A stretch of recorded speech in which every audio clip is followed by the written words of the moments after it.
प्रधानमंत्री श्री नरेंद्र मोदी जी के द्वारा ये बोला गया है कि आने वाले जो 100 दिन है वो अपने आप में बहुत ज़्यादा क्रूशियल हैं और आने वाले 100 दिनों के अंदर हमें पूरी जी जान से मेहनत करनी है। और देखिए बात सही भी है। आप जानते होंगे कि जो लोग 2024 के प्रीलिम्स की तैयारी कर रहे हैं, उनके पास जो समय बचा है वो 100 दिन से भी कम है। तो समय आ चुका है कुर्सी की पेटी बांधने का एंड उड़ान भरने का। अब आप बोल रहे होंगे सर प्रधानमंत्री जी ने ये थोड़ी कहा होगा। देखो उन्होंने कहा था इलेक्शंस के रिगार्डिंग जो बीजेपी के कार्यकर्ता हैं उनको बोला गया कि अगले 100 दिन आप अच्छे से काम कीजिए। पर मैं आपको बोल रहा हूँ कि 2024 के जो आपके प्रीलिम्स का एग्जाम है उसमें अब दिन ना 100 से भी नीचे आ चुके हैं, डबल डिजिट में आ चुके हैं। तो अच्छे से काम करिए, उड़ान भरने का वक्त आप सभी का अब आ गया है। दोस्तों डेट है आज की 19 फरवरी 2024 एंड आप सभी का स्वागत है आज के प्रीलिम बूस्टर न्यूज डिस्कशन के अंदर। चलिए स्टार्ट करते हैं पहले टॉपिक के साथ, that is Munich security conference. देखिए हमारे जो एक्सटर्नल अफेयर मिनिस्टर हैं डॉक्टर एस जयशंकर जी, वो मिले यूएस के secretary of state Anthony Blinken के साथ on the sidelines of Germany's 60th Munich security conference. देखो दरअसल ने सिक्योरिटी कॉन्फ्रेंस के बारे में हमें थोड़ा जानने की जरूरत है। इस पर्टिकुलर कॉन्फ्रेंस को ना डावोस ऑफ डिफेंस भी बोला जाता है। सर ऐसा क्यों? क्योंकि दरअसल में ना ये पर्टिकुलर कॉन्फ्रेंस के अंदर इंटरनेशनल सिक्योरिटी के रिगार्डिंग पॉलिसीज के ऊपर डिबेट्स एंड डिस्कशन होती हैं। सर कौन करता है डिबेट एंड डिस्कशन? देखो इस डिबेट एंड डिस्कशंस के अंदर आप नोटिस करोगे कि दुनिया भर के अलग अलग पॉलिटिकल लीडर्स, कुछ policy makers, military officials, expert, civil society representatives हमें देखने को मिल जाते हैं।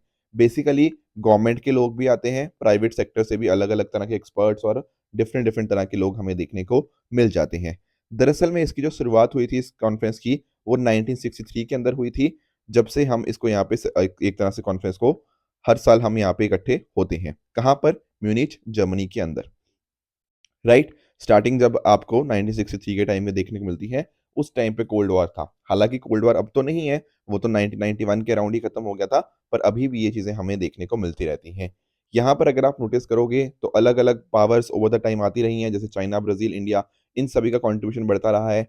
एंड साथ ही ना सिक्योरिटी का मीनिंग जो था वो भी अपने आप में टाइम के साथ साथ एक्सपेंड होता रहा है। जैसे फॉर एग्जाम्पल वेस्ट एशिया की प्रॉब्लम्स हो गया, अरब अपराइजिंग हो गया, ईरान की न्यूक्लियर एम्बिशंस, यूक्रेन वॉर, ये सारा ओवर द टाइम इसमें डिस्कस होता रहा है। इस बार का जो डिस्कशन था ना उसमें एक चीज आई, that is with regards to आपका एआई, यानी कि आर्टिफिशियल इंटेलिजेंस। मैंने आपसे कई बार डिस्कस किया है कि एआई के जितने फायदे हैं ना उतने ही कहीं ना कहीं शायद नुकसान भी है। ये हमारे ऊपर निर्भर करता है कि हम इसको कैसे यूज करने की कोशिश करते हैं। अब यहाँ पर एक बार डिस्कशन हुई कि एक्चुअल में एआई का ना जो मिस यूज है, वो मिसयूज आपका जो इलेक्शंस होते हैं उनके अंदर भी हो सकता है। बहुत सारे अलग अलग कंपनीज जैसे आपका गूगल, amazon, आपका मेटा, माइक्रोसॉफ्ट, इन सब ने यहाँ पे डिस्कशन किया और देखा कि यार हाँ, एआई की वजह से ना कहीं डीप फेक यूज किया जाता है। आप जानते होंगे कि उसके वजह से किसी और की फोटो वीडियो एक दूसरे के ऊपर पेश करी जा सकती है। एंड उससे जो वोटर्स होते हैं ना हमारे जो लोग, उनको यहाँ पर उनके साथ उनको कुछ गलत मैसेज देने की कोशिश करी जाती है एंड जिसका नेगेटिव इम्पैक्ट कहीं ना कहीं इलेक्शंस के ऊपर आ सकता है। तो ये सारी चीज़ें कुछ थोड़ी बहुत डिस्कशन हुई इस पर्टिकुलर सिक्योरिटी कॉन्फ्रेंस के अंदर। तो सिक्योरिटी कॉन्फ्रेंस क्या होती है, ये सारी बातें हमें यहाँ पे पता होनी चाहिए। आगे बढ़ने से पहले दोस्तों, आप में से बहुत सारे स्टूडेंट्स मेरे साथ कनेक्ट करना चाहते थे, तो बिल्कुल आप मेरे साथ यहाँ पर इस टेलीग्राम चैनल के माध्यम से कनेक्ट कर सकते हैं। यहाँ पर आप देख पाओगे मेरे टेलीग्राम का link, Rishabh Sharma sir PW।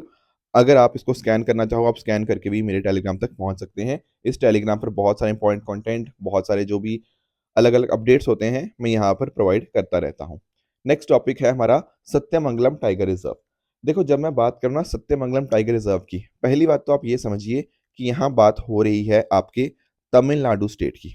ये तमिलनाडु स्टेट को जैसे आप जूम करोगे, यहाँ पर आपको एरोड डिस्ट्रिक्ट देखने को मिलता है, वहीं पर आपको ये सत्यमंगलम टाइगर रिजर्व आपको देखने को मिल जाएगा। देखो जब हम बात करते हैं ना, आपने पढ़ा होगा वेस्टर्न घाट्स, ईस्टर्न घाट्स के बारे में, तो आप लोगों ने ना नीलगिरी बायोस्फीयर रिजर्व के बारे में पक्का पढ़ा होगा, ठीक है ना। तो वहां पर कन्वर्जेंस होता है ईस्टर्न वेस्टर्न घाट्स का with in the biosphere reserve of Nilgiri. वहां पर हमें ये देखने को मिल जाएगा। नीलगिरी के अंदर ना और भी बहुत सारे आपको रिजर्व्स देखने को मिल जाते हैं, जैसे मुदुमलाई टाइगर रिजर्व आपने देखा होगा, बांदीपुर टाइगर रिजर्व, ठीक है, यहाँ से सड़कें भी जाती हैं काफी अच्छी वाली, और अलग अलग और भी आपको देखने को मिल जाते हैं। तो वन ऑफ देम है सत्यमंगलम टाइगर रिजर्व। ये बात तो चलो सर ठीक है, ये तो हमने स्टार्टिंग में पढ़ा भी था, पर हमें ये डिस्कस क्यों कर रहे हैं यहाँ पे? दोस्तों हम डिस्कस पता है इसलिए कर रहे हैं, क्योंकि एक ना उपलिया नाइकर कम्युनिटी है, ये मासी मागम फेस्टिवल को यहाँ पे सेलिब्रेट कर रही है इनसाइड सत्यमंगलम टाइगर रिजर्व। क्या मतलब है सर इस चीज़ का? देखो मैं आपको समझाता हूँ। एक ना तमिल का फेमस फेस्टिवल है, मासी मंथ के अंदर, बेसिकली जो भी फरवरी मार्च का महीना है, इसके अंदर यहाँ पे सेलिब्रेट किया जाता है। बेसिकली जिस दिन पूर्णिमा का दिन होता है ना, जिस दिन फुल मून डे आपका अलाइन करता है मार्क स्टार के अंदर, उस दिन को ये पर्टिकुलर फेस्टिवल यहाँ पे सेलिब्रेट किया जाता है। Getting it? और ये जो मैंने आपको कम्युनिटी बताई, उपलिया नाइकर कम्युनिटी, ये ना एक मंदिर है यहाँ पर ही सत्यमंगलम टाइगर रिजर्व के अंदर ही, आदि कुरुविनार बोम्मा देवियार मंदिर। ये 200 साल पुराना मंदिर है। यहाँ पर ये हर साल यहाँ पे, मतलब over the time to time ये यहाँ पर अपनी प्रेयर्स करने आते हैं। अब यहाँ पर ना जो वहाँ का हाई कोर्ट है, मद्रास हाई कोर्ट, उसने बोला है कि आप वहाँ पे प्रेयर कीजिए, पर वहाँ पर बहुत ज़्यादा आप शोर वगैरह मत कीजिए, क्योंकि अगर आप बहुत ज़्यादा बड़े नंबर्स के अंदर वहाँ पर आते हैं, तो कहीं न कहीं जो वाइल्ड लाइफ है, वो नेगेटिवली इम्पैक्ट हो सकती है, उसको डिस्टरबेंस ज़्यादा हो सकता है। तो इस वजह से इन्होंने क्या कहा है कि ये सारी चीज़ों को ना रेगुलेट करना पड़ेगा। जो वहाँ का एरियाज़ हैं, जो फॉरेस्ट डिपार्टमेंट है, उसको यहाँ पे ये सारी चीज़ें आपकी रेगुलेट करनी पड़ेंगी। तो ये मासी मागम फेस्टिवल, आपको एक तो बात पता होनी चाहिए कि हम बात कर रहे हैं तमिलनाडु की। इसके अंदर जो मेन डिटीज़ होते हैं, उनको रिवर बैंक्स पे लेके जाया जाता है। एंड ऐसी ना इनकी कुछ मान्यता है कि इस पर्टिकुलर दिन के ऊपर आपके जो एंसेस्ट्रल स्पिरिट्स होते हैं, वो धरती पर वापस आते हैं, एंड इन पर्टिकुलर जो आपके सेक्रेड वाटर्स हैं, जो नदियाँ वगैरह हैं, उनमें आकर अपने पाप धोने की कोशिश करते हैं। ये होता है ये फेस्टिवल। ठीक है? थोड़ा-सा सत्यमंगलम टाइगर रिज़र्व के बारे में और भी जान लेते हैं। इसको 2013 के अंदर नोटिफ़ाई किया गया था। अगर मैं बात करूँ तो यहाँ पर आप नोटिस कर पाओगे कि आपका वेजिटेशन के अंदर southern tropical dry thorn forest, mixed deciduous forest and semi evergreen forest और राइपेरियन फॉरेस्ट आपको यहाँ देखने को मिल जाएँगे। आपको नीम, टैमरिंड, सैंडलवुड, ये मेजर आपकी फ्लोरा हो गया, और elephant, tiger, panther, sloth bear वगैरह ये आपके इंपॉर्टेंट फ़ौना आपको यहाँ पे देखने को मिल जाएँगे। एक बहुत इंपॉर्टेंट कॉरिडोर है मुदुमलाई, मंगलपट्टी, थेंगुमरादा और कराची कोरई। देखो अगर मैं इसको गलत प्रोनाउंस कर रहा हूँ, आई एम वेरी सॉरी, पर यहाँ पर ये एक्चुअल में ये जो आपका पूरा कॉरिडोर है, ये मधुमलाई और सत्यमंगलम टाइगर रिज़र्व को यहाँ पे कनेक्ट करता है। बाकी अगर हम बात करें ओवरऑल टाइगर रिजर्व्स की, तो आप जानते होंगे कि जनवरी तक 54 टाइगर रिजर्व्स हमें यहाँ पे देखने को मिल जाते हैं भारत देश के अंदर। और जब ये जो 54th वाला आया था, वीरांगना दुर्गावती टाइगर रिजर्व मध्य प्रदेश के अंदर, ये हमने प्रीलिम बूस्टर में तब डिस्कस भी किया था। बाकी जो टाइगर रिजर्व होते हैं, 1972 का जो वाइल्ड लाइफ प्रोटेक्शन एक्ट है, उसके माध्यम से अनाउंस किए जाते हैं। आगे चलते हैं नेक्स्ट टॉपिक की तरफ, that is India Colombia MoU on cooperation. देखो इंडिया और कोलंबिया ने मेमोरेंडम ऑफ अंडरस्टैंडिंग साइन किया है कॉपरेशन के अंदर, किस डायरेक्शन के अंदर? डिजिटल ट्रांसफॉर्मेशन के अंदर। आज के समय टेक्नोलॉजी का, डिजिटल टेक्नोलॉजी का बहुत ज़्यादा यूज़ हो रहा है, तो हम दोनों कंट्रीज़ ने, इंडिया और कोलंबिया ने मिलकर यहाँ पे एक एमओयू साइन किया है कि आपस में कोऑर्डिनेशन और कोऑपरेशन यहाँ पे इंक्रीज़ होगी। जब देखो मैं बात करता हूँ ना कोलंबिया की, तो आप नोटिस करोगे सदर्न अमेरिका के अंदर ये बहुत ही इंपॉर्टेंट हमारे लिए देश बन जाता है। इवन यहाँ पे ना जब हम बात करते हैं, आप लोग ने ज्योग्राफी के अंदर ये पैसिफिक रिंग ऑफ फायर आप ऐसे पढ़ते हो यहाँ पे, तो दरअसल में ना पैसिफिक रिंग ऑफ फायर के अंदर आप जानते हो बहुत ज़्यादा आपके वॉल्केनोज़ और अर्थक्वेक्स आते हैं। तो जो कोलंबिया है ना, वो इस पैसिफिक रिंग ऑफ फायर का ही पार्ट हमें देखने को मिल जाता है। एक इम्पॉर्टेंट चीज़ और, जो आपकी इक्वेटर की लाइन है, वो इक्वेटर की लाइन आपकी कोलंबिया से होकर गुजरती है। तो ये बात भी आपको यहाँ पे पता होनी चाहिए। बाकी देखो जब हम बात बात करते हैं अपने माउंटेन्स की, तो आप जानते होंगे नदर्न अमेरिका के अंदर आपको रॉकीज माउंटेन देखने को मिलती है, whereas on the other hand southern America के अंदर आपको एंडीज माउंटेन यहाँ तक नीचे तक जाती हुई देखने को मिल जाती हैं। तो जो आपका 25% आपका कोलंबियन टेरिटरी है ना, वो इन्हीं एंडीज माउंटेन्स के अंदर लाई करती है। ये बात भी आपको यहाँ पे पता होनी चाहिए। बाकी नीचे वाली साइड आपको जब अमेज़न रेन फॉरेस्ट की बात करें, तो वो पार्ट भी आपको यहाँ पे देखने को मिलता है कोलंबिया के अंदर। एंड साथ ही साथ अगर आप नोटिस करोगे, तो स्पेनिश यहाँ की ऑफिशियल लैंग्वेज है। बॉर्डरिंग कंट्रीज़ की अगर हम बात करते हैं, तो आपको इक्वाडोर और पेरू, सॉरी, हाँ जी, जब बॉर्डरिंग कंट्रीज़ की बात करेंगे, तो एक तो आपका ब्राज़ील आपको देखने को मिल जाएगा, उसके अलावा आपका पनामा देखने को मिल जाएगा, आपका वेनेज़ुएला आपको देखने को मिल जाएगा, और साथ ही साथ आपके नीचे वाली साइड आपको इक्वाडोर और पेरू आपको यहाँ पे देखने को मिल जाएँगे। बाकी निश्चित रूप से ये एक ऐसी कंट्री है कोलंबिया, जहाँ पर पैसिफिक ओशन के साथ भी ये बाउंड्री अपनी टच करती है, एंड साथ-साथ आपकी अटलांटिक ओशन के साथ भी। और कोई भी ऐसी आपकी सदर्न अमेरिकन कंट्री नहीं है, जो देखो आप यहाँ पे जो पैसिफिक ओशन के साथ भी और अटलांटिक ओशन के साथ अपनी बॉर्डर टच करे। इसके साथ ही इसके नदर्न साइड के ऊपर आपको कैरेबियन सी भी देखने को मिल जाएगा। तो इस तरह से आप नोटिस कर पाओगे काफ़ी ज़्यादा इंपॉर्टेंट इसकी लोकेशन बन जाती है। और रिंग ऑफ फायर तो आप जानती हो, जैसे मैंने आपको बताया बहुत ज़्यादा वोल्केनोज़ आपको यहाँ पे देखने को मिलते हैं और इसको सर्कम पैसिफिक बेल्ट के नाम से भी जाना जाता है। आगे चलते हैं नेक्स्ट टॉपिक की तरफ, दैट इज़ एक मेडिसिन का नाम है, एक ड्रग का नाम है जार्डियंस। ये पर्टिकुलर जो ड्रग है ना, this is for chronic kidney disease. पहले तो आप ये समझो कि क्रोनिक किडनी डिजीज़ क्या होती है। देखो, क्रोनिक किडनी डिजीज़ का मतलब ये होता है कि आपकी जो किडनीज़ है ना, वो डैमेज हो चुकी हैं और वो जो ब्लड को फ़िल्टर नहीं कर रही, जैसा नॉर्मली इसको यहाँ पे फ़िल्टर करना चाहिए था। Do you get the point?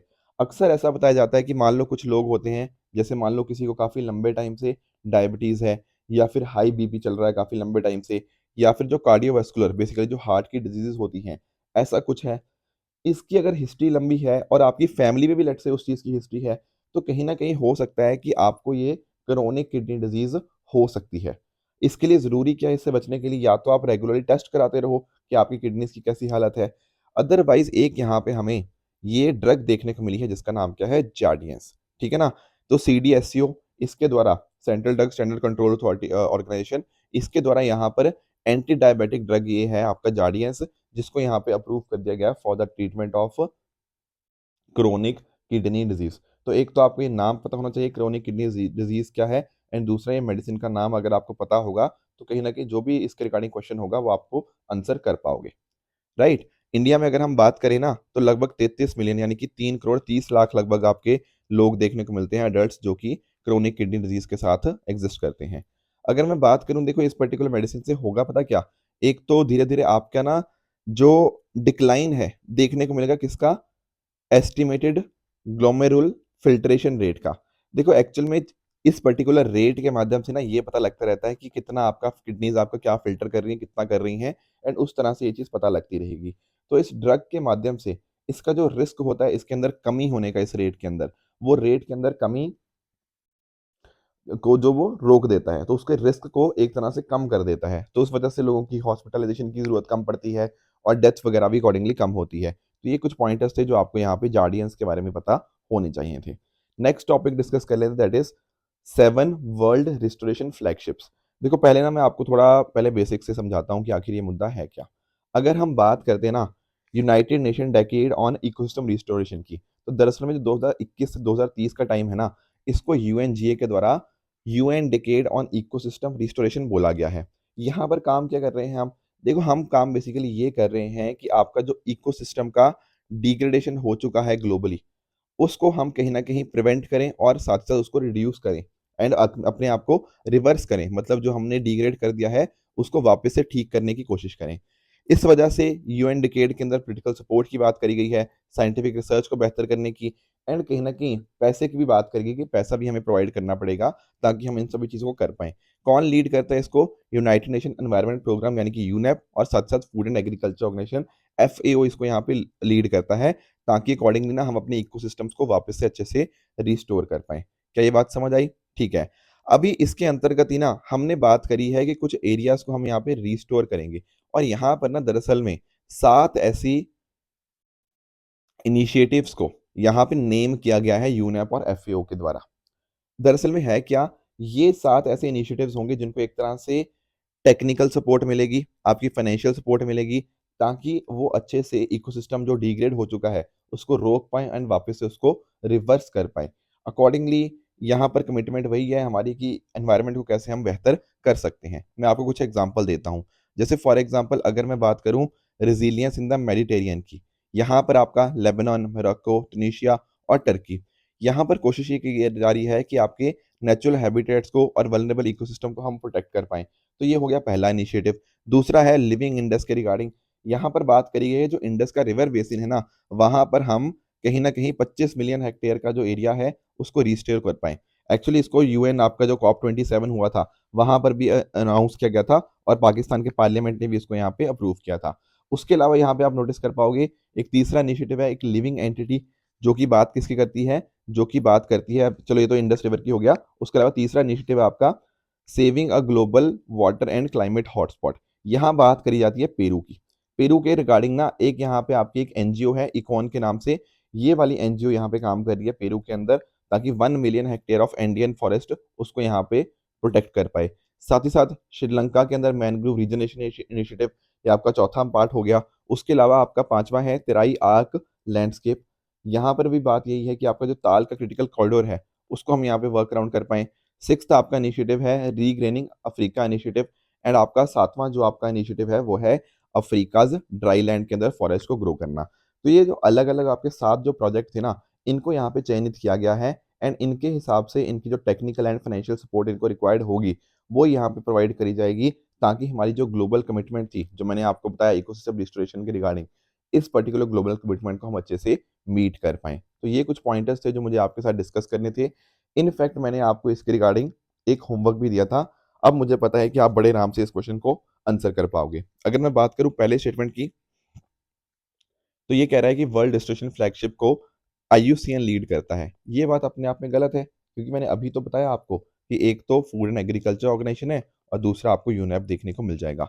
दूसरे स्टेटमेंट की बात करें तो ये एक पार्ट है UN decade on ecosystem restoration का। ये बात अपने आप में बिल्कुल सही हो जाएगी, पर क्योंकि उसने हमसे इनकरेक्ट पूछा था तो आंसर बनेगा option number A, one only is incorrect. ठीक है। आज के डिस्कशन के बेसिस के ऊपर कुछ मैं आपको होमवर्क दे रहा हूं, जिनका मुझे आप नीचे कमेंट्स में आंसर बताओगे कि आपके हिसाब से इनमें से कौन सा ठीक है एंड कौन सा गलत है। इसी तरह से सैटरडे आपको मैंने कुछ होमवर्क दिया था, उसका आंसर डिस्कस कर लेते हैं। जब हम बात करते हैं नॉर्दर्न पिनटेल डक्स की, तो बेसिकली वो ओमनिवोरस होती हैं। That is Indeed correct. ठीक है, दोनों प्लांट्स और एनिमल्स को वो खा सकती हैं। पुलिकट लेक की बात करें तो यहाँ पर कह रहा है कि केरला और तमिलनाडु के अंदर ये लोकेटेड है। Answer is incorrect. ये है आपका आंध्रा प्लस तमिलनाडु के अंदर, तो सेकंड आपका गलत हो जाएगा। तीसरे स्टेटमेंट की बात करें, संगम हमने डिजिटल ट्विन इनिशिएटिव पढ़ा ही था, ये बात ही अपने आप में करेक्ट बता रहा है। राइट।